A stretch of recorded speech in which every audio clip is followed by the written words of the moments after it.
This is London. Napoleon said that Britain was a nation of shopkeepers, and right or wrong, London is a market. Painted them roses. Roses, smell them. Look, every piece guaranteed.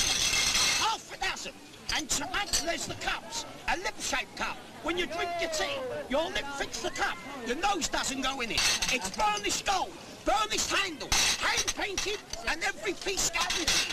The half a dozen. You can do as you like with those. You can throw those at the old man, and they'll bounce back to the dresser. London is a market, and here in Trafalgar Square, London is selling history. But London can sell you peaceful surprises. London can sell you a country ride on horseback, inches away from its bustle.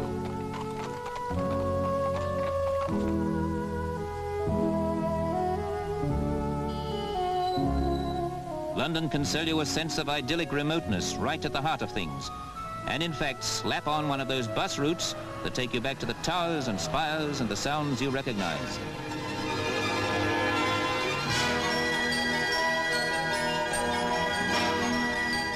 Londoners see their city with workaday eyes and seldom realize that their own hometown is a mecca for tourists who are drawn here from all corners of the world. That's why even St. Paul's Cathedral spruces itself up.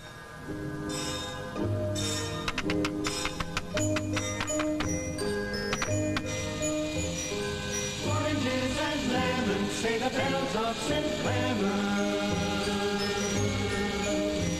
I owe you 5 farthings, say the bells of St. Martin's.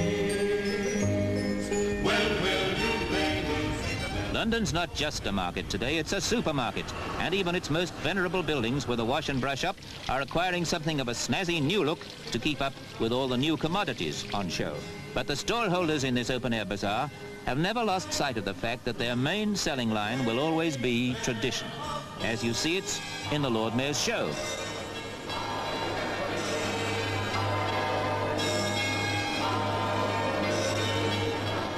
Let the world kid itself that London is fast asleep and living way back in history. London will keep trundling along. And her latest and newest idea in restaurants will wear a turn-of-the-century veneer without giving 2 hoots.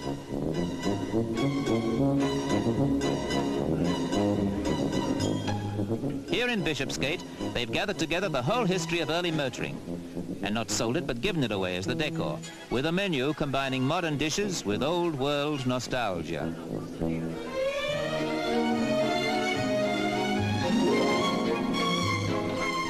This is London, the London that the tourists quickly find.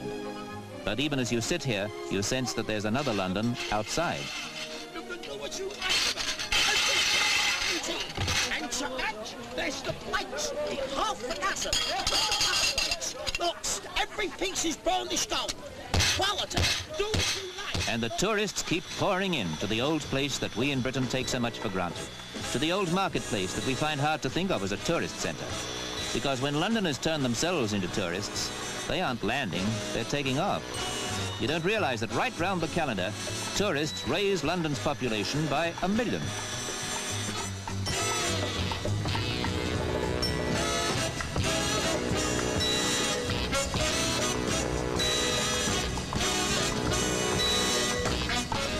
Every day, the crowds come to see the Horse Guards. The show is colourful and free. The surprising thing is how few Londoners themselves ever see it. Just ask your friends what time it takes place, and most of them simply won't know.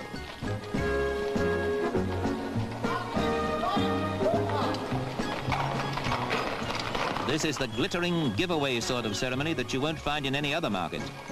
Though horses have their established place, all sorts of horses. Old Father Thames could give you a good bit of sales talk.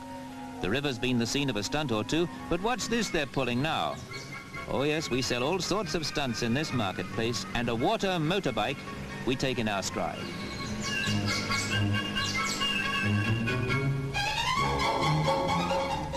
But it can't be the River Thames that attracts tourists by the tens of thousands. It can't be views of such things as the Houses of Parliament. What else can they find in this marketplace? Sensation? But of course, London's got sensation to sell as well as everything else. You won't find them missing a single trick, your press photographers. What have they cooked up here? This is Britt Eklund's birthday cake, so we're back from the thought of sensations to stunts and stars.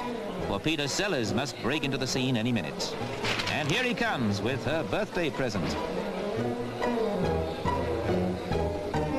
But in London, if you're lucky, you can see stars like Frank Ifield in public. We're in Fleet Street, where you meet the top journalists and their raw material.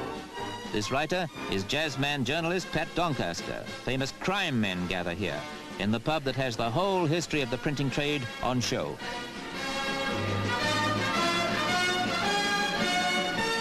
You stand your beer on upside-down printing blocks if you're a sports editor like George Casey here, and for his convenience, the geography has put the printer's way round. London pubs, if you pick them right, tell you the whole of London's social history. Here Gilbert and Sullivan come alive.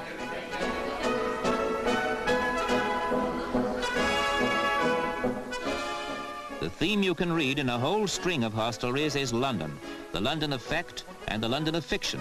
As in the Sherlock Holmes, here's a pub that's the museum of a famous detective who never was.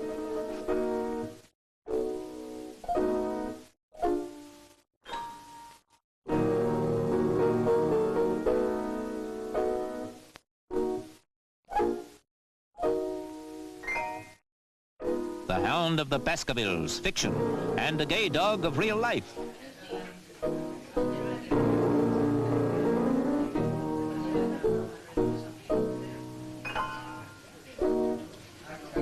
Is it perhaps for this sort of thing that tourists come to London?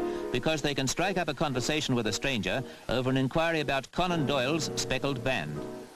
There's a pub in Covent Garden where you can certainly get the best of two worlds, the Barrow Boys of the Garden and the baritones of the Opera House. There's no doubt here, where culture and commerce meet on human terms, that tourists come just because it is the most colourful market in the world, where they wrap the goods up in memories. A real wit says, I ain't surprised because it's low.